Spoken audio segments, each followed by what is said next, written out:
Ladies and gentlemen, I'm very pleased and honored to be here today, standing in front of you talking about Somalia and the recent developments in Somalia and making clarifications on the issues of interest by many of you. Chatham House, this is the second time I'm coming. Of course, last time I was not a speaker, I was sitting where you are sitting today, but this time I'm very glad to be back here, and thank you for attending this session. It's a privilege to be here today at Chatham House to talk to such a distinguished audience and to share with you our thinking on building a stable Somalia. As many of you know, we have recently achieved some notable success in Somalia. The transition has ended peacefully, and elections were held inside Somalia, in Mogadishu particularly, for the first time in the last 2 decades. Newfound confidence is attracting many Somalis to come back and invest in their country, and the international partners are engaging with the Somali government with more respect and confidence than ever before, thanks to the hard work, patience, and the perseverance of the Somali people and their international partners. Somalia is now more stable than before, and despite some incidents and stubborn resistance from our opponents, peace and security is improving by the day. Partnership has been the key ingredient that led to these successes in Somalia. Partnership between Somalia and the neighbors, which contributed positively in stabilizing Somalia. Partnership, too, between Somalia and the rest of the world that together produced the desired results we have in place today. In this occasion, I would like to pay special thanks to the British Prime Minister David Cameron for his personal leadership in bringing world leaders together in London and uniting their voice on Somalia. But to deepen this hard-earned stability and to move Somalia beyond conflict, this partnership must stay stronger and must overcome together the many challenges in front of us. Although we must celebrate the success we have achieved together, we must never lose sight of the road ahead for Somalia, as it's still long and still hard. Reconstituting Somali state starts by asking ourselves the key question is why the Somali state failed in the first place. In our recent history, we built a state where power, most of the opportunities and the resources were concentrated into the state institutions, into the institutions of the state. In addition to stiffening innovation and entrepreneurial spirit of the Somali people, it has also led into conflict and competition on the state itself. That caused the collapse of the Somali state as well as destruction, death, and devastation for 2 decades. But the biggest casualty for us was the destruction of the trust among the Somali people. The resultant vacuum was at times filled by tribally organized forces and at other times by extremist religious groups. Both did not bring acceptable solutions, and the quest for Somali state continued. The challenge for us now is to reconstitute a Somali state and institutions that the Somali people can trust. Trust building starts with completion of the political process that led to recent success in Somalia. The test for our success in Somalia is holding free and fair elections throughout Somalia in 2016, when our mandate ends. Despite the challenges, and there are many of them still in place, I'm committed to make sure these elections do take place. We will work closely with the parliament, political actors, local entities to review the constitution and to negotiate a final deal of political agreement and constitutional arrangement that Somalis approve in a referendum. But in order to have an enabling environment for our political process, we must ensure the security and safety of ordinary Somalis and those who want to help Somalia.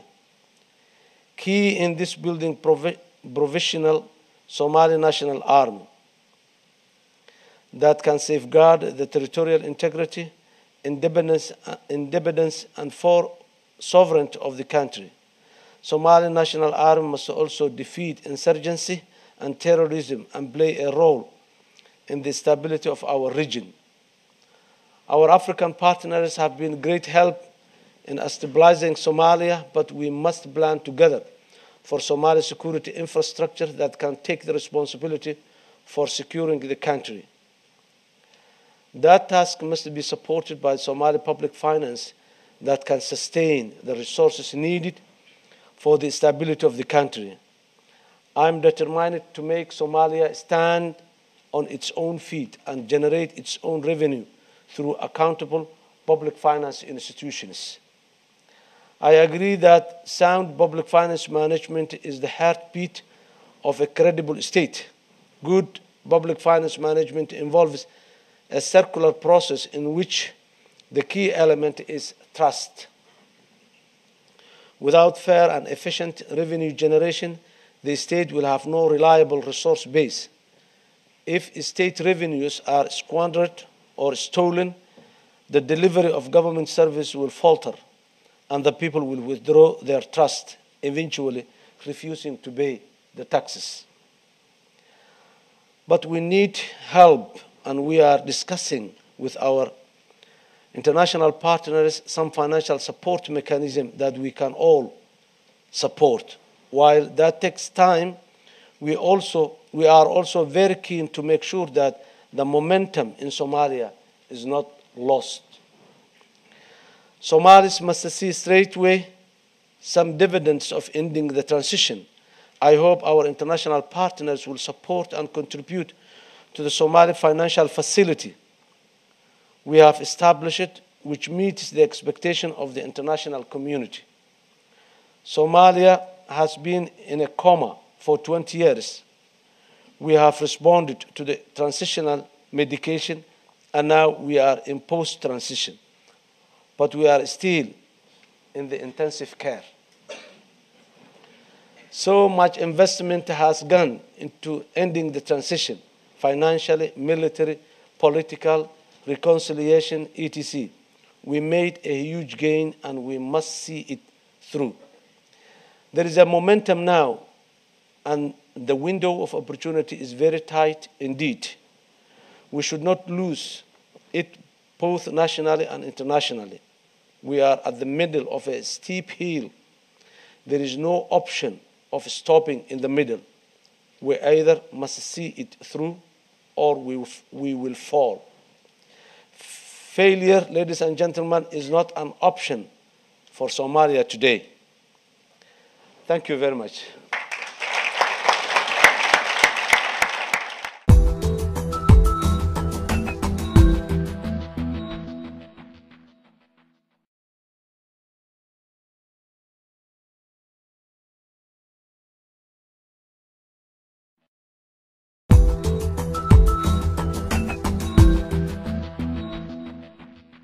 Thank you very much indeed, Your Excellency. Thank you. That was very inspiring, but also very candid as well. And I think you made it very clear that there is a long way to go, and we can't take anything for granted. And it's also equally imperative that the world community doesn't get distracted, because it would be very easy for the world community to pat itself on its back for the work it's done and to look elsewhere. But they need to keep a very, very close eye on what's happening. But we're now going to move into the Q&A. And I'd just like to remind people that this session is obviously on the record. And I'd be grateful if people asking questions could give their name and affiliation. So if we could have the first question, please. Yes, indeed. If I could take the gentleman in the front row, please. And there are roving mics. Can we have a roving mic? There's a roving mic on its way. Dear Mr. President Hassan Sheikh Mohamud, very warm welcome to this great and prestigious institution. My name is Abdulaziz Ali Ibrahim, known as Hildiban, author and commentator of Somali politics. Mr.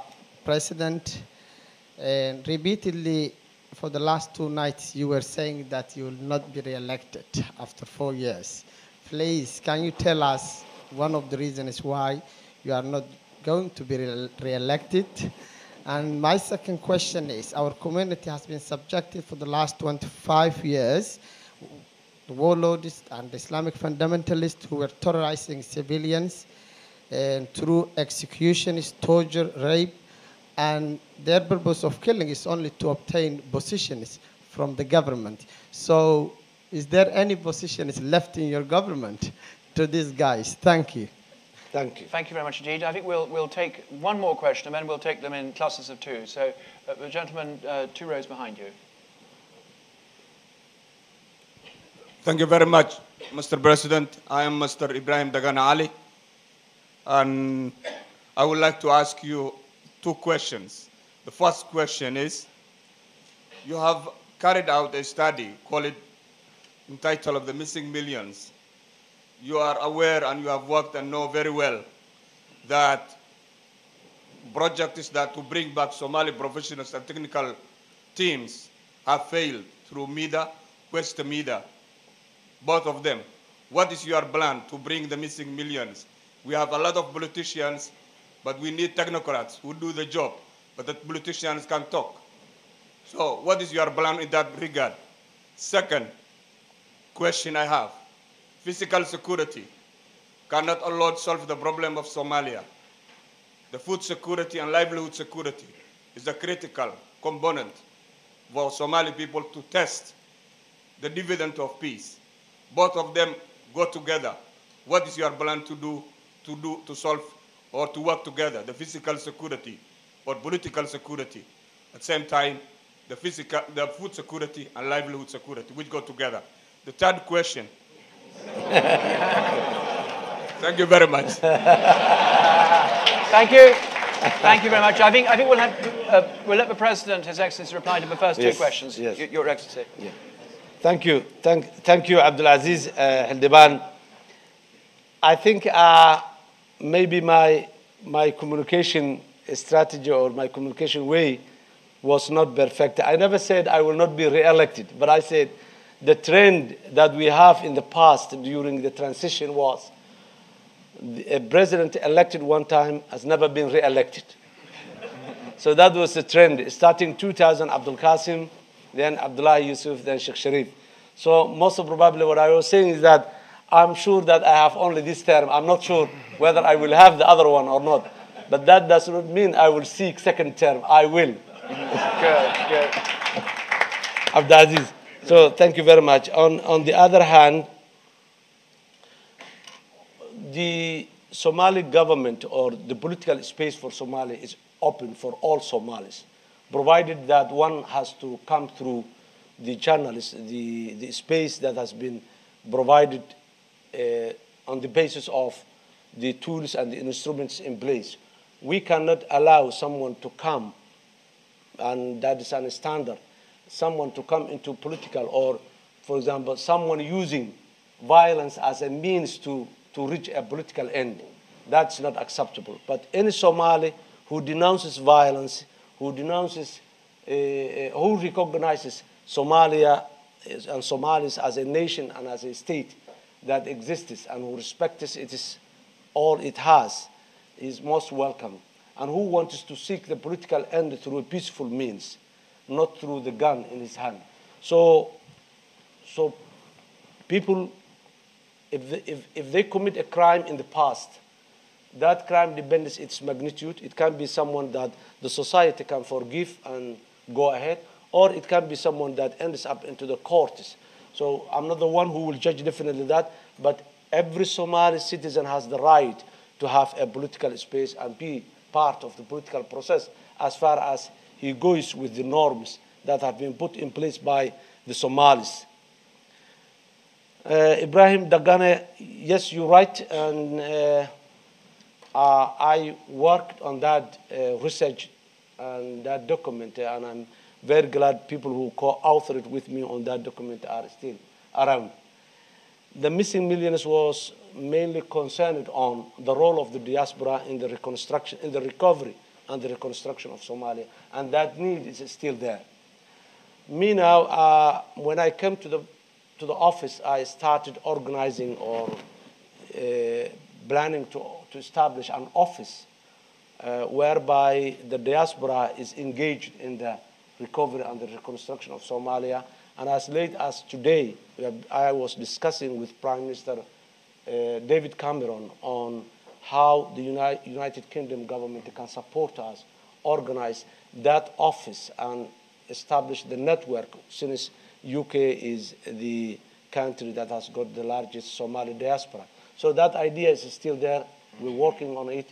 We are a bit late, but we are working on it, and we believe that the diaspora, the Somali diaspora, is an asset for the recovery and the reconstruction of Somalia. And soon you will hear the offices and the programs that the government will present to the diaspora and to the Somali people. Physical security and the food security and livelihood security. Food security and livelihood security. See, sometimes different components of securities are sometimes some of them are the chicken and the egg, who comes first. But for us, we believe that the physical security is now the top priority of my government. Unless we have an enabling environment where one can improve, or the government can improve the livelihood of the ordinary citizens, we cannot do it. So having a secure environment where the citizens can move around freely, they can seek their normal life. So we are focusing now security in general, but in particular the physical security. We want Somali spaces that are free from gun, that are free from the violence, that are free from people who has enjoyed impunity in the last 2 decades, should not be still moving freely in place. So my government is now focused on security, specifically on the physical security of the people, their properties, and the land. Then next to that is improving the livelihoods, food security, and all these comes. Without having that, it has been proven in the past, it's not easy. Thank you, Dagane. Thank you very much, Your Excellency. I think we'll take a question from right at the back. Yes. And then followed by the gentleman there in the third row back. Yes, indeed, the lady at the back. We'll give ladies first on this occasion. If you tell us who you are and... Hello, good afternoon, Your Excellency. My name is Naomi Baird from Concern Worldwide. Your name? Naomi Baird from Concern Worldwide. I think the mic is probably just needs a tweak. Is that better? That's better. Naomi Baird from Concern? Concern Worldwide. Concern Worldwide. Naomi Baird, thank you very much. I'd like to ask Your Excellency what plans the government has to assist the IDPs in Somalia to be able to return home and to sustain themselves in the long term. Thank you. Thank you. Thank you. And the gentleman in the third row back.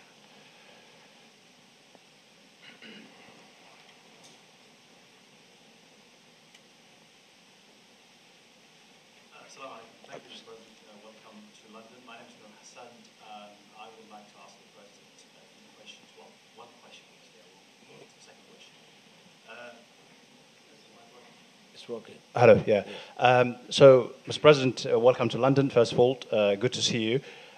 Secondly, as you know, lately there was a few concerns among some sections of the Somali community, particularly Somalis who hailed from the Jubbas and Ghetto region. The concern is about some perceived misunderstanding on your behalf regarding on your position on the federal issues and the states who, whether the states will be able to form their regional authorities. I think you're on record saying that the Beledweyne and Bai region can form their own state governments, whereas the Jubbas, we will decide who is going to be the regional authorities. Again, you've retracted that statement and you've clarified exactly what you meant. I don't doubt personally that your integrity as a president, but do you blame this on your team, especially people who sit on your communication team, for not articulating your position as a president, not being a president for one section of the community, but president for the entire country? And would you plan that? Secondly, what is your position for people who demonstrate against you in Minnesota and outside London? Now you can see a few people who are demonstrating against you. What is your position vis-a-vis to Jubaland issue? Thank you. Thank you very much, Steve. We've got two questions, Yes. Your Excellency. Yes, Nelly, the issue of the IDPs or the returnees in general, we have 1 million registered refugees in the neighboring countries of Somalia. And estimations also indicate that there are around 500,000 non-registered refugees in the same neighboring countries, whereby either they live with the support given by the diaspora or by doing some bitty trade in those areas so that they can maintain their livelihood. And inside Somalia, we have more than 500,000 people who are IDPs within the country at different parts. So all together, we have around 2 million people who are not in their home right now. So both the issues, the refugees and the IDPs are of great concern and priority to my government. I have discussed the issue of the refugees with the neighboring countries when I recently visited Djibouti, Ethiopia, and Kenya. And there is a conference that is going to come around last part of this year, maybe around August tentatively, whereby the United Nations Refugee Agency, the neighboring countries, Somali government will discuss on the modalities of how the best way that the refugees can go back home. So that's in process. Within 5 months, we prove it to be, we are very much involved and interested on it. Regarding the IDPs, IDPs is a phenomena that is also difficult. We have the people, there are certain circumstances that make the people IDPs. Some of them violence and conflict that took place in their home areas. Some of them by natural disasters like droughts, floods have displaced them. But once they go into the centers, mainly in Mogadishu or in Posaso or in other places, they quite see a different life. Once they remain there for some time, it's a bit difficult to make them easily return. One of the reasons is that the place where their original homeland, there is no services and incentives to make them go back compared to where they are now. As IDPs in Mogadishu or in Posaso, they are getting some sort of services, some sort of support from the international community, from the local Somalis.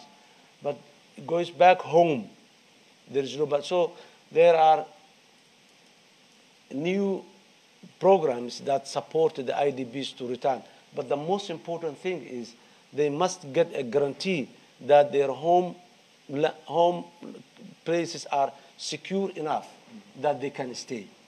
And then provide them sort of support like restocking their life, giving them seeds for farm. These are but the most important, even the international community and the aid organizations are ready to provide this support of restocking livestock or providing seeds and a handout of food for the next 3 months. But most of them, they don't have the confidence that they can have a security in their own places.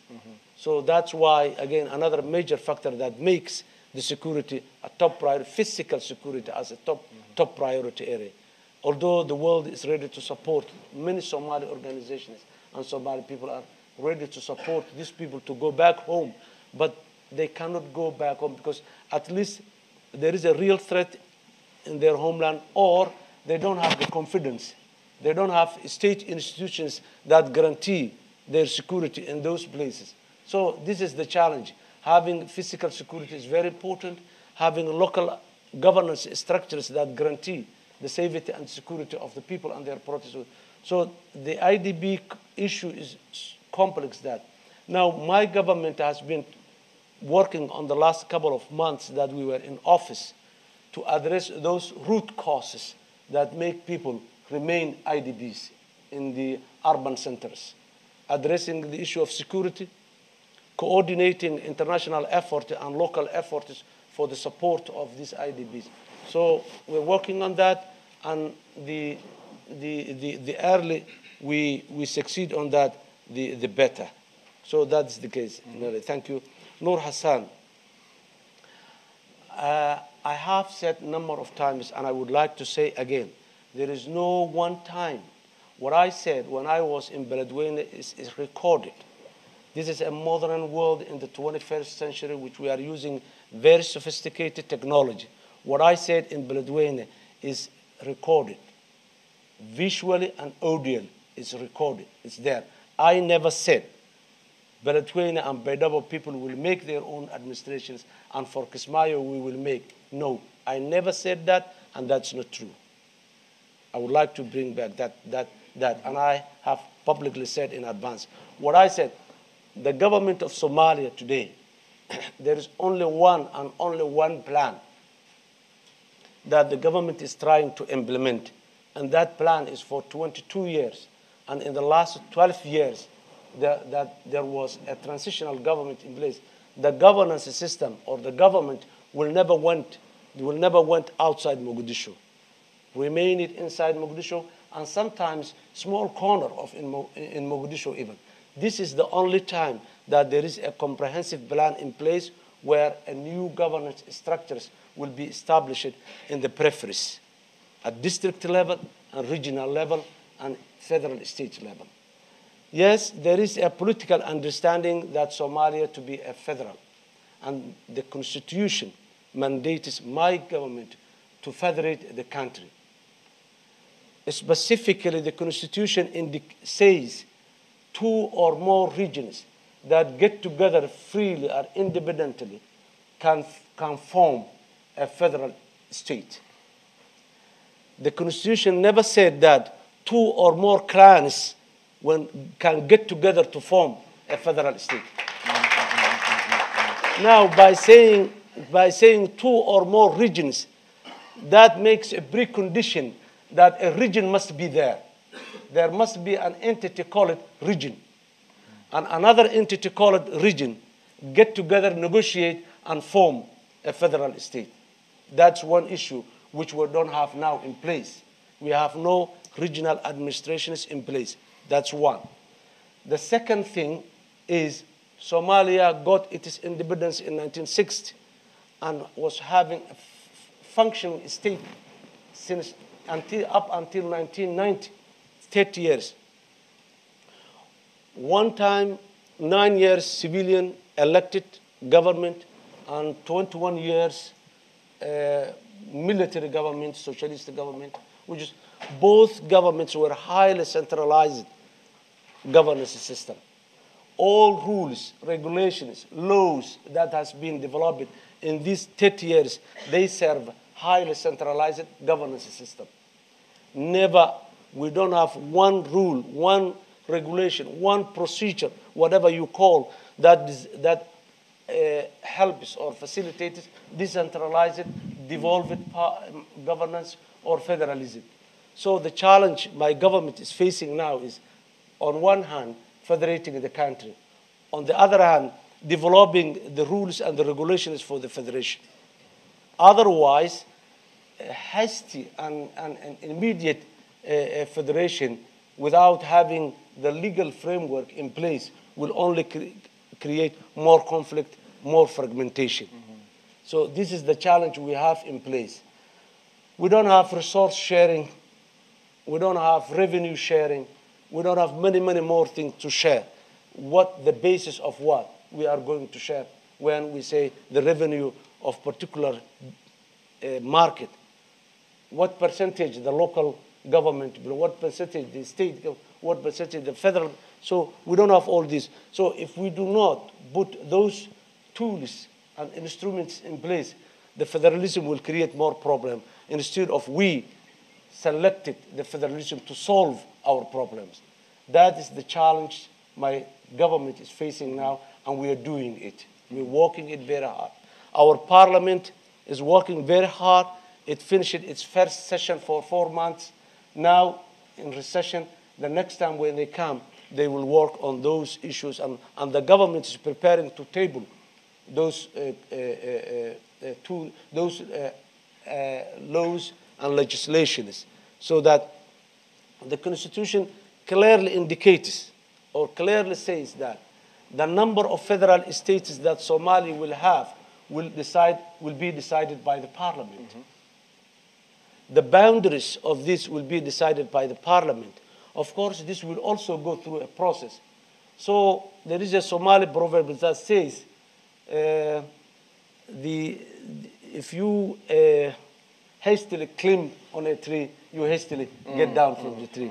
So we wanted to use processes, put in place the right tools, the right instruments, so that the steps we take, we will never relapse back into conflict or into chaos.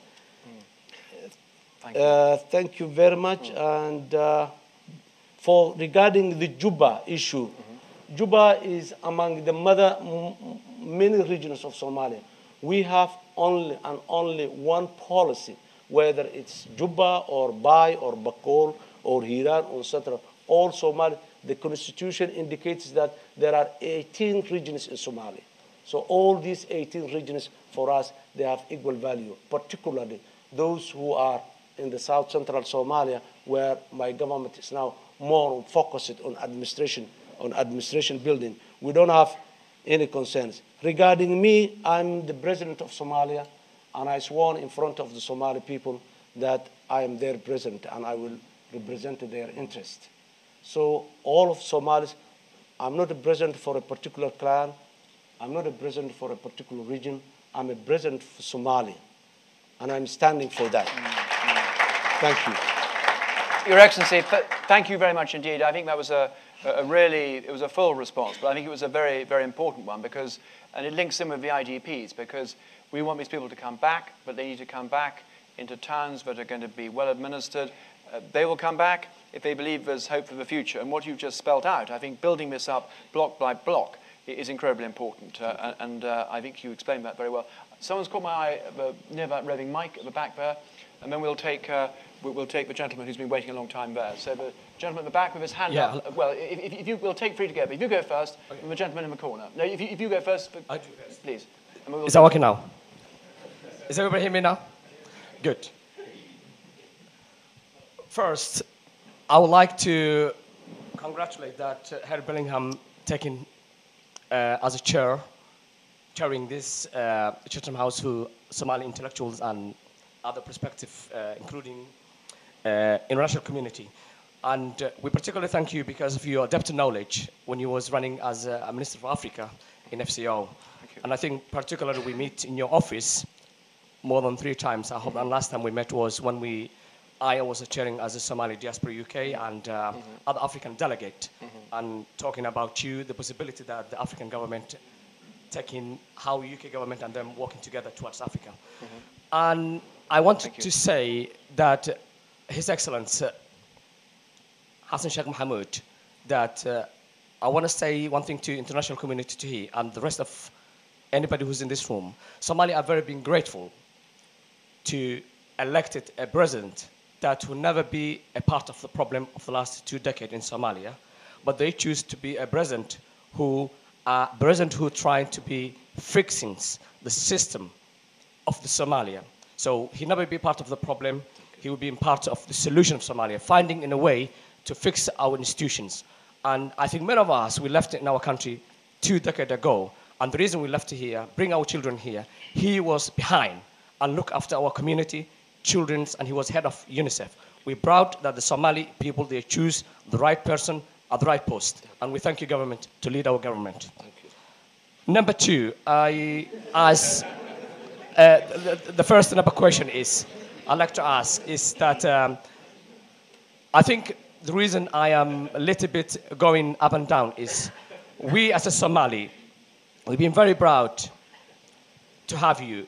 But I think my question particularly is that I, as a chair of Somali Diaspora UK, we have made, after you become a legitimate elected president. We have made and sit-downs so many community Somali in London. 500,000 Somali community are living in United Kingdoms. I have sit down with them, each one of them, and we have decided that we can get a possibility that the Somali intellectual, that they can go and contribute to back home in Somalia. So now our office have a database of 395 people, Somali intellectual, who are many of them medical doctors and nursing. Yeah. Okay, sure. Okay, I'll ask them. So we have 395 people who are medical doctors, many of them. They're engineers, and they wanted to help to take part of constructions in our government. So can you please confirm to us that whether those who are willing to go back and take their skills to back home, whether you can provide an hospitality, I mean their accommodations, and they're willing to work with your government for 3 months for absolutely the best of time. So that's my question to you. Thank you very much. Thank you very much indeed. That was, thank you for the work you've done on behalf of the Somali diaspora. Gentleman in the corner in the blue tie. Assalamu alaikum wa rahmatullah. Mr. President, I'll try to keep it brief. My name is Qasim Ali. I'm the founding director of WSSB, Worldwide Somali Students and Professionals, and the current serving UCL Somali Society president. After 2.5 years of planning, we managed to go back last year, and I managed to lead 70 professionals to back home, 8 regions of our country. We've trained local doctors in Bosaso. We've trained IT professionals in Hargeisa. We also train agronomists in Hiran, Beledweyne, and the central of the country. What is your government vision for the next step? Because we have a data to share with you in the future. What is your government's step for supporting such an initiative? Secondly, that's a non-for-profit organization. We found out during our trip that the greatest problem our country is facing now is lack of clean water. And as a geologist and air scientist, we realized that we need to provide clean water for our country for the next 10 to 20 years. And that can only be done by not only government, but also companies. What will your government do to set up or facilitate setting up water and resource companies? Thank you, Mr. President. Thank you very much indeed. So two questions on the diaspora and also on clean water. And I promise the gentleman there, again in the blue tie, on the end there. Assalamu alaikum. My name is Mohammed Ahmed Antobo, a director of Active for Somali. We're based in Bristol, United Kingdom. Mr. President, your government is in a fledgling state formation process, and there's a huge external and internal expectations. What are your key performance indicators, and what is your advice for those who want quick outcome? Thank you very much indeed, and an absolutely exemplary short question. Thank you very much. Your Excellency. Thank you, gentlemen. First of all, I would like to one point that Noor Hassan's question, last one, which I missed to say about the people demonstrating outside. And the same as he rightly said was true when I was in Minnesota. I'm very pleased, really, because in the past when we differ, one used to go and get back and hold on his AK-47 and start shooting. Now is one going to get a board and say, no, I disagree with you. I think that's the most welcome, and I do appreciate it. We have differences. There's no point. I'm not an angel. I'm not claiming that I'm always right or my government is always right. So these people, they have all the right to express their views, what they see, provided that they are not misled, they are misguided, or they are not be able to provide. And I'm willing and be more than happy if I can sit with them, talk to them, explain to them, do my best to explain to them their concerns and the way I see it. I'm sure many of them we never met before. So if I get this opportunity to do that, I will do that. So that's that. Coming back to my brother, who I missed his name, Muhammad Elmi. Thank you, Muhammad, for the kind words you said to me. Thank you very much.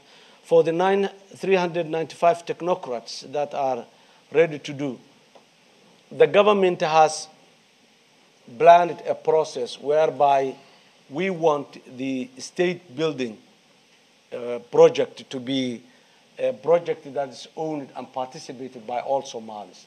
So we're taking closely. Soon, next month, let me go back. We established priority areas. There is a document called The Beginning of New Foundations, based on 6-pillar policy that has been published by my government.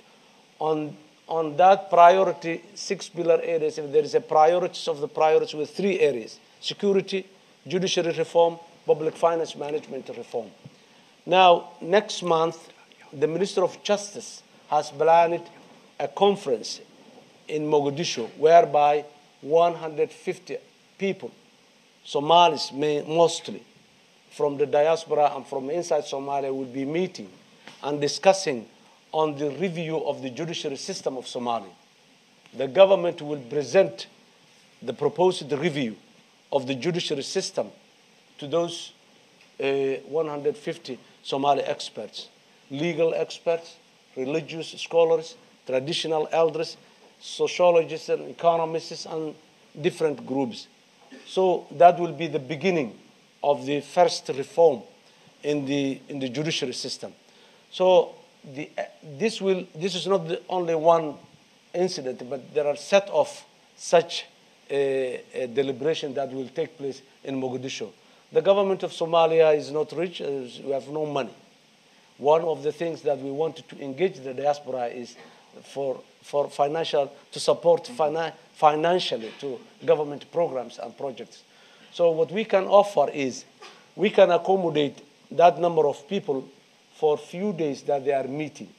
For 5 days, 1 week of a conference, yes, we can accommodate. We can afford that. But for complete engagement, someone who wants to contribute and remain in Somalia for a couple of years, today the government cannot afford. Maybe tomorrow we can.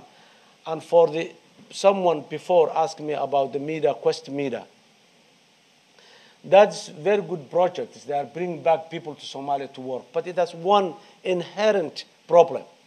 That is someone who has been taken from London and taken to Beledweyne or Posaso or Galkayo or Kismayo, wherever, and given a contract of 1 year and is being paid by certain amount of money. When that 1 year ends, no more money for that expert. And the Somali government either cannot afford to pay that amount of money, or the Somali government does not control the area where he is working. So the guy has no other option other than to come back to London and then stay here until he gets. So that off and on process was the problem that the Quest Media projects mainly were having. So this is a time we are talking about people to voluntarily come back, try to establish their own way of life in Somalia, and as the government will, we are offering salaries to the government employees or the government staff, but that salaries will never help someone who got a mortgage in Minnesota or a bank loan here in London. That will not help. So this is the challenge we are having now, but this is most welcome. As of now, Mogadishu, if any one of you have been there in Mogadishu, the place is completely changing. It's not changing, it's transforming. New hotels emerged, new restaurants, new supermarkets in Mogadishu, all of them, new buildings. Many of these small businesses have been invested by diaspora people. So the role of diaspora is already there, but still we need more. We need to engage them more. The issue of lack of clean water in Somalia. This is a very famous challenge. It's there. But the question is, we never said, and no one has ever said that there is no need for clean water. All that we have, the problem with Somalia, if we just try to list them, the list becomes endless. It will continue. It's long. What is the essence of doing things is how can we prioritize those issues, which are the most. For example, if someone donates a well in Somalia, water well somewhere, if you cannot go there and dig that well, so what's the point of donating that well? we need to create a conducive environment where clean water can be provided by the government. As of now, we have planned it and it's already in place. We already have funds for that, beginning funds for 5 small projects for districts. 1 water well, 1 elementary school, 1 health post, call it MCH or clinic or OBD, whatever it is, a police station, and a district administration building. We need each and every district to have that small 5 projects. That indicates that clean water is among the top priority area, since it's one of it. So definitely, that's the position of the government, and we do agree. Regarding the key performance indicator of Muhammad Ahmed, thank you, Muhammad. The beginning of transparency, the beginning of accountability. There must be benchmarks to measure whether you are transparent, whether you are accountable, whether you are performing. There must be yardstick. My government's yardstick is there in place. And one of it is what I was just right now saying, that 5 small projects for each district is a measurable performance indicator. And we have also the same in terms of security when we said the number of security forces we want to have, the number of security institutions that we have, the number of security legislations that the government wanted to table in the parliament. So we have that set of performance indicators whereby one can claim, yes, we can say there are force majeure, we can delay, we can do that, but this is the first time that a Somali government have a plan in place that one can account for, one can make sure whether the government is delivering or not. Thank you. Thank you very much. What we're going to do, we're going to have, I think, at least 2 lots of free questions. We might even get a third lot if please keep it brief. The lady in the third row back, and then I'm going to take, well, we'll see how we get on. We'll take the gentleman on the far left there, but you can tell us who you are, the lady there. Yes. Sally Healy, formerly with Chatham House and now with Rift Valley. Mr. President, I wanted to ask you a question about international issues. In London these days, everybody's talking about the similarity of Somalia and Mali. And there's a similarity in their names, which I hadn't even noticed before. I'm wondering what you think about this comparison between Somalia and Mali, and the kind of a serious question analytically is whether you think it is the local politics, the local drivers, those kinds of issues that actually drive people to violence and extremism, or whether it's the international networks that have to be regarded as the major problem. Thank you very much indeed. I have a gentleman on the far left there. Mr. President, it's very interesting actually Somalia. The most important is security. We actually support your political invasion by parties, terrorists, and warlords. There is a contradiction. In centrality of Somalia, last week, 21 of last month, your interior minister have announced it. The warlord should be led in Galmudug. So how can warlord is leading Galmudug as a president, illegal president. So how can you repair that problem? Thank you. And the lady 3 rows behind you in the scarf. Hello. My name is Amina Daoud, and I have a few questions. Not too many. Can we give it maybe 2? Yes. One of them is, why are you looking for more arms? Because Somalia has, for the last 22 years, there have been a civil war and people were killing each other. Why are you looking for more arms? Why aren't you collecting the arms that is already there? That's one question. The second one is about the woman who is in jail, who was raped, and who was an IDP, and the journalist that reported was also jailed, and she was jailed because she said she was raped by one of the soldiers. That's it. Okay. Thank you very much indeed. So we got those 3 questions, then we'll do another section, another group of 3. Your Excellency, we'll do those first, those 3 questions. You can answer those 3, but please, yes, yes. Thank you. Thank you, thank you, thank you. Sally Healy, we all know that the issue of extremism, it has its own background and way of existence.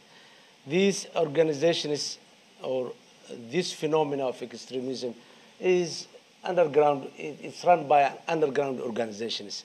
So that's what makes the phenomena sometimes difficult to understand or difficult to deal with. So there are proven links that there was a link between Al-Shabaab in Somalia at the corner of the continent in the Horn and the Boko Haram in the other corner of the continent in Nigeria. So I have no information that indicates that Al-Shabaab and those in Mali has a relationship, but I can imagine. These networks are very fluid, very underground, and very mobile, moving here and there. The issue of internationalization or localization of extremism, I think 2 phenomena, when they join together, that's what makes these extremist groups more visible and more active. That is the grievances of the local people and the ideology of a core international group when they met somewhere. That's what makes this force exist and operate. Of course, in Somalia, we have more than 2 decades of conflict whereby the law of the jungle have been applicable to the one who's more stronger will always subject to them. So there are a lot of grievances, economic grievances, clan grievances, other social grievances that make us attractive to the evil forces of extremism, the piracy, and all this. I go back to Somalia case, for example. 25% of school-age children goes to school in Somalia, as of today and as of the past. 75% of the school-age children, they play in the ground. Now imagine a boy who was 5 years old when the Somali state collapsed in 1990. Today he's 27. Most probably he got kids. And he cannot afford to buy some food for his kids. He has no the tool for the life in his hands. He's not skilled. If you get a chance even to work, you don't know what, he has no skills to work for. He don't know where to go. He remains in the village where he has been for the past 27 years or so. So that guy is easily vulnerable to be recruited by Al-Shabaab. So the 75% of school-age children which doesn't get opportunity to go to school, what we are seeing is the beginning of that timed bomb.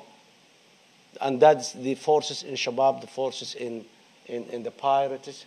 Shabaab, we know the root causes that. So these are the people who, and those who have been subjected to bigger forces, bigger clans, bigger groups, who were so frustrated and who need sometimes compelled to have that sense or that sense of taking revenge over the perpetrators.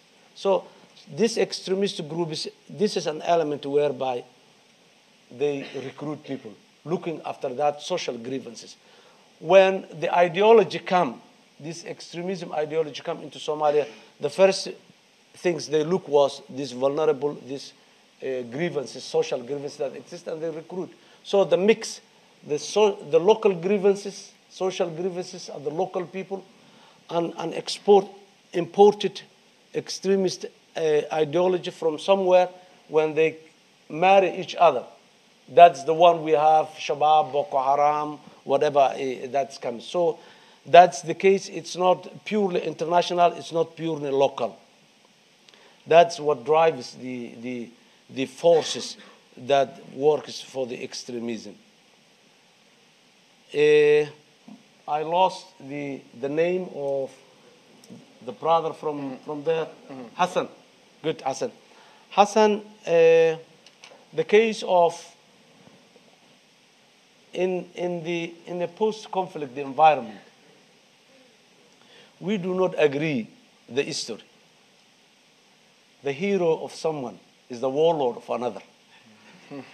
We have known world warlords whereby the international has branded them as the warlords, but still some constituencies, they are the heroes who defended their people, the heroes who defended the prestige of the clan, and so on. So having someone to give that name sometimes is not an easy matter. The process of extending the governance system all over Somalia has nothing to do with what is existing in the ground. If the definition of warlord is someone that has got a militia, then we have a countless number of warlords in Somalia. And my government, we have no choice but to deal with them. We don't want to address everything with the barrel of the gun, use the gun, violence against violence. What we are trying is that those who claim that they represent someone, some community, some clans, we need, our first approach is to address and open a dialogue with them if that is attractive to them. If that does not work, then time will tell us when we use a violence against them. So Amina has said, why are you looking for more arms, more weapons? Amina, we are not looking for more weapons and more arms. Yes, Somalia, there is a lot of weapons in Somalia and in the hands of... Some researchers indicate that there is an average of 5 guns in every Somali household. Sorry, 3 guns. 3 guns in every Somali household. That means maybe some of the homes we have 10 guns, and some of the house we don't have guns at all. But when you make it a sort of average, that's what some people suggest. We have plenty of them, but we have the experience in Somalia. Every group who organize themselves, whatever name they use, religious name, clan name, any other name, and who says that we make security on the outside the framework of a state, it never delivered that security. It only added more problem to the problem that was existing. The case of the warlords, the case of the Islamic courts, the case of any other group that got the gun. So this is a time we're talking about a state, the legitimate coercion of a legitimate state. What we want is that a weapon that's controlled by certain rules and regulations. I don't think that we have a scarcity of weapons here in London. But the whole issue depends on the hands that are holding that weapon. And this is a time we are thinking that very legitimate, very responsible hands should keep the weapons with us. And we are looking security forces, professional, disciplined, clear command and control, so managed and supervised by civilian authorities. This is what we are looking. We are not looking militias. We are not looking to establish guns with unknown people. The women case. Many of the friends sitting in front of me, they know me personally. And I have a very clear track record of the past. I'm more than 55 years old. So I have a record, at least of 30, 35 years, what I was doing in my life in Mogadishu, and particularly in the last 22 years. So I'm hoping that my sister Amina is not doubting that I am someone who is in favor of violence whatsoever, and in whatever manner it comes, let alone the violence against women. And my position of human rights and women are very clear. But the question is here. There is a case in the court. And what we all have been advocating for long years was the rule of law to flourish in Somalia. What we have been advocating, what I've been advocating when I was an active civil society member was an independent judiciary system, independent from the politicians and the interference of the politicians. Today, when the case was raised, particularly this unique case, you know, Somalia, at this situation, we have a long list of cases pending for the court, waiting courts. The capacity of our courts, the investigative capacity of our police forces, all we can understand. So there is a long list of cases that are waiting to go into the court. For this one, when the case was raised, all I did was to ask, this case has to be, it has to be moved fast into the court. And within reasonable time, the police take the file, put it into the court. What I know is that 3 times the United Nations had hired 2 lawyers for the victims. What I know is that 3 times these lawyers, they requested the postponement of the court just to build their case, which is very, very legitimate and argument, legal and legitimate argument. So the case is in the court. We are waiting the results. If we are satisfied with the results, we are okay. If we are not satisfied with the results, then there is another legal instruments that we can use again. So the minimum thing that I can do is just wait and have a trust on the judiciary system. I am not in a position to interfere a case pending in the court. What David Cameron can do, a case in a court here in London, or Her Majesty, what she can do. I don't want to improve or to facilitate that culture of politicians interfering in the judicial system. Even if our judicial system is weak or have some weaknesses, we wait and we let us have little patience, and soon we will have results. Thank you. Yeah, well, thank you very much to Your Excellency. I'm going to use my chairman's prerogative and have 4 final questions, because we are overrunning. And I know some people have been incredibly patient. But there was someone who did catch my eye a moment ago, the gentleman there near the door. And I'm going to take the lady in the 5th row back. Yes. Gentleman there? Yes. And if we have short, sharp questions, I'll be very grateful, because His Excellency has been incredibly patient. I'll make it quick. I was watching the program on Universal TV yesterday night, and it was the first time I heard the 4.5 system. I think mic. Check the mic. It's on, isn't it? Yeah. Yeah. I was watching yesterday's program on Universal TV when you said the 4.5 system is not part of the Constitution, and that was a good news. But I have a question, and I congratulate you, the new cabinet ministers, where you've looked at 5 main different tribes in Somalia. But what about the parliament? Why is it still 4.5? Thank you very much indeed.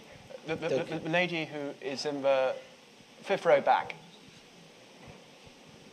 Thank you very much. My name is Agnes. I work for London Africa Media Network. My question is, what is your government doing to strengthen relations with the neighboring countries, particularly Kenya? Yeah, strengthening relations with Kenya. Neighboring countries, yes, indeed. And the gentleman in the row, 2nd row back. And then the next one is the gentleman behind him. Yes.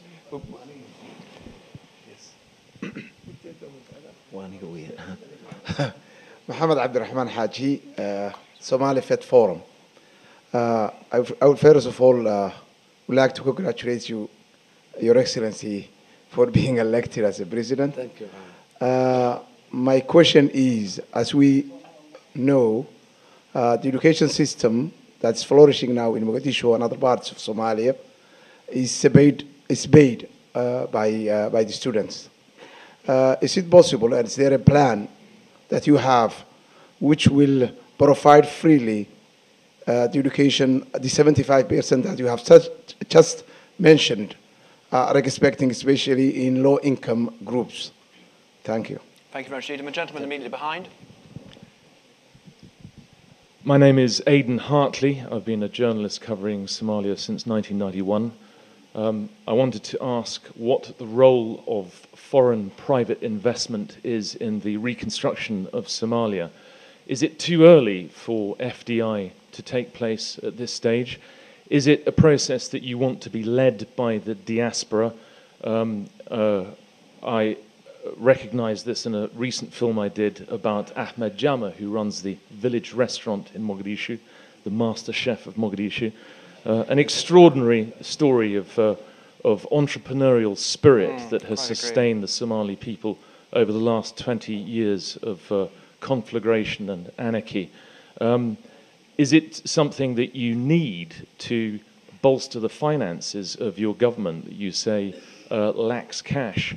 And surely, when people recognize the next big thing in the world is Africa's economic rise, that you should be looking at private investment rather than aid, which has been in so many cases damaging to Somalia's history.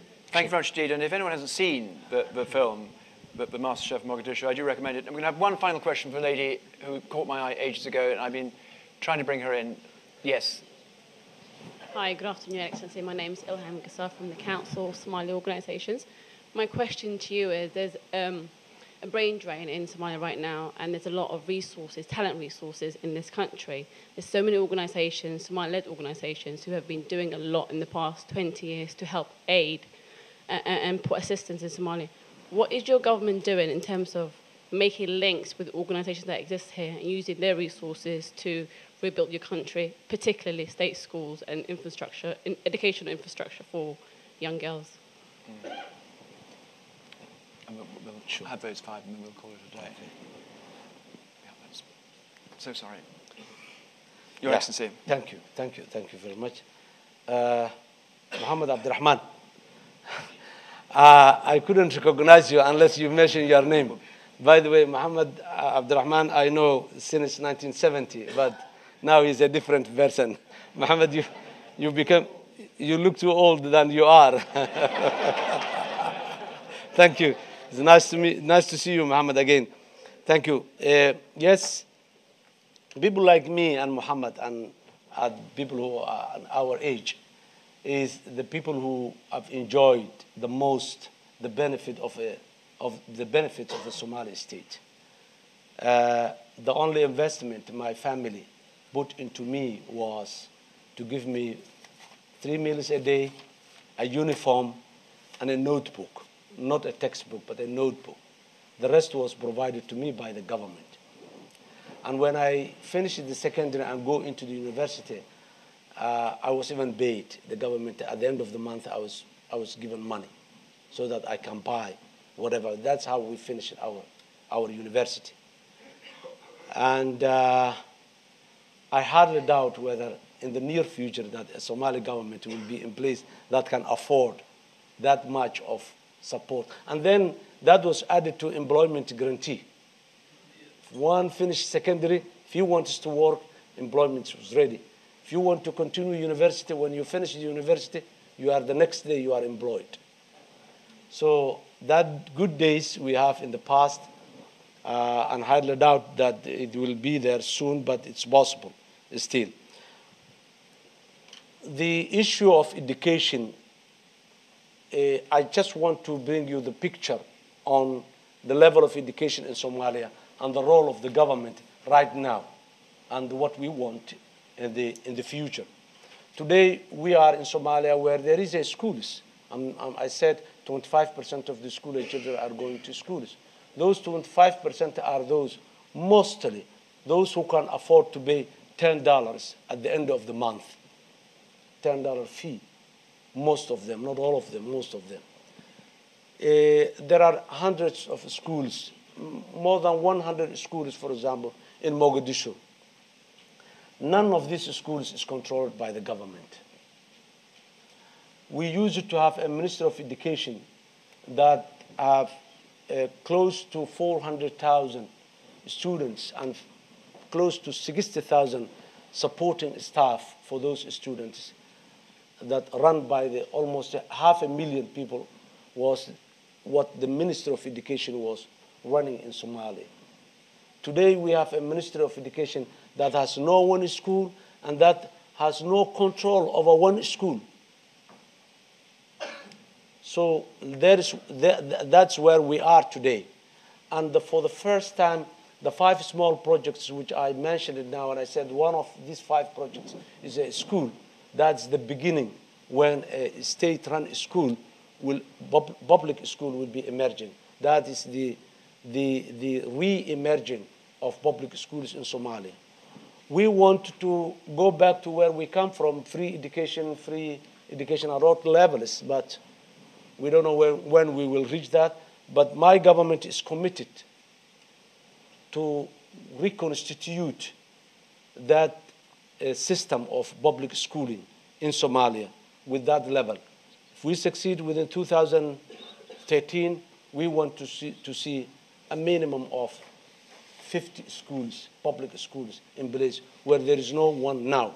The same is the health, and it is so we're trying, and we will do our best in order to. Mr. Hartley, he said,